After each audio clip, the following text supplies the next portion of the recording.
Welcome to this video. So let's play some Reti Opening or King's Indian attack. Let's see how this develops. So it's like a perk defense in reverse we play here. I like to attack the center now, and okay, maybe I put the bishop here on b3, b2 later, and to attack this pawn. I might also try to grab some space with a3, b4. He likely will play a5, but that's okay. So we weaken a bit his queenside position. The square b5 will be weak, so my knight could jump to b5 maybe later on if he plays a5 here.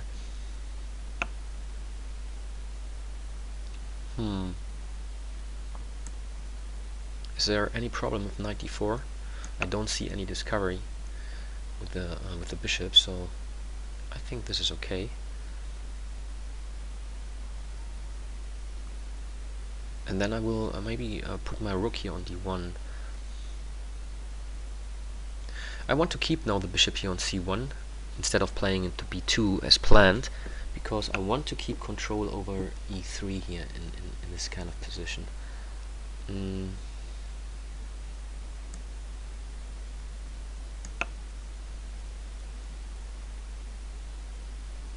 Maybe h3 and bishop e3 is even an option.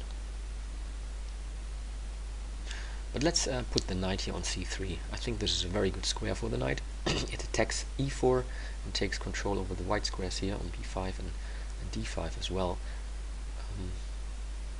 I also think if bishop e3 is a good option later, but I need to take care about the square g4.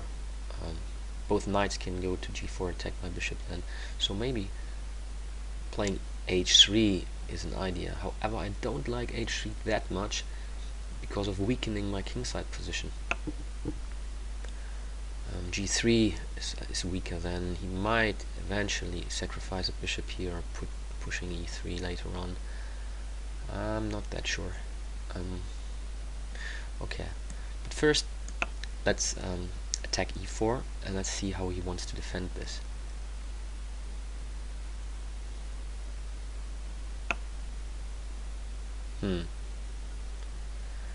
Now you can see that the square d5 is really weak, so one idea is now to put my knight via c3, e3 to d5, and I think I will do this.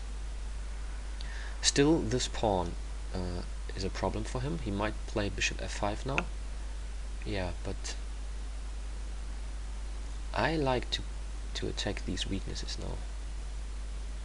What I can also do is, I mean, d5 is weak, e4 is weak, so why I can simply play bishop g5, exchanging here one defender of both these squares, and I think my position is quite good then.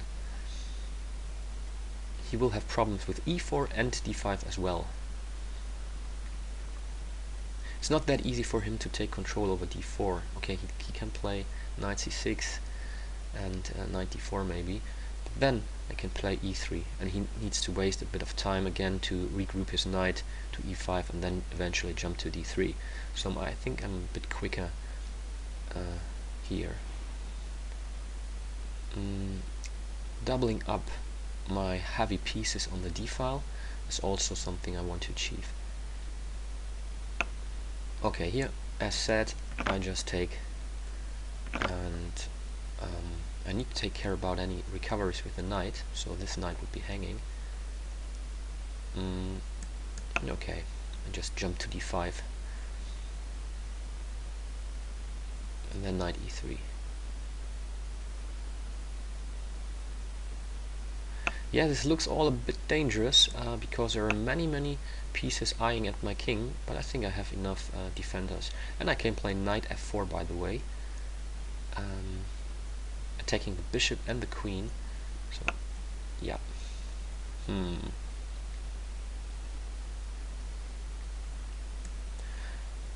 I don't mind exchanging some pieces. So, queen d5. Where does he really want to go with the bishop? So he might play knight f3. I take, and he plays bishop f4. Okay. The queen is certainly not good on h7, so I will put my rook now on d1, and then d2, rook d1, and yeah, play here on the queen side. Yeah, but what's the point if I really take? I mean, I attack f5 2 times. He takes back. I take back with the queen. Okay, he takes here, but in the end,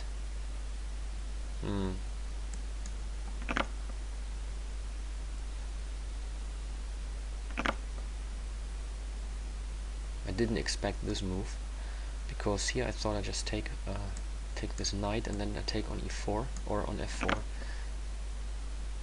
I have this check here. If really, yeah, okay, and now I don't take directly, I just take here on e4 first, and then I take an f4 and I have a piece up. So the position is totally winning.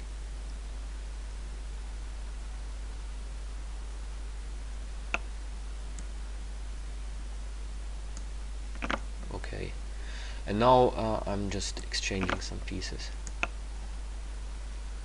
I can use the d5 square for my rook. Plan is simple now, just exchanging pieces and then winning the endgame. Yeah, so the opening I think was just fine for both sides. Yeah, here, I mean, this pawn move is double-edged. He wins some space also for his pieces. He can use the e5 square, but on the other hand, this pawn is also a bit weak. I think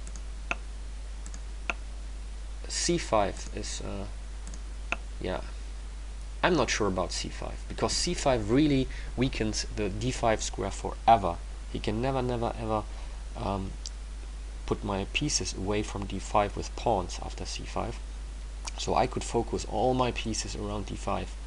And what was happening here, I started this by playing knight c2, knight e3, knight e5. This was one idea, and getting rid of this defender. And I think strategically this was already very good for me in this position, because I have very good minor pieces, and this bishop is not doing that well here on d6. It's a bit locked in and also biting here on granite, whereas my bishop is attacking at least the square e4. Yeah, so find out some weak squares in the opponent's camp and try to exchange pieces which defend this square. And here in this game it was happening by playing bishop g5 and getting rid here of this knight. Thanks for watching.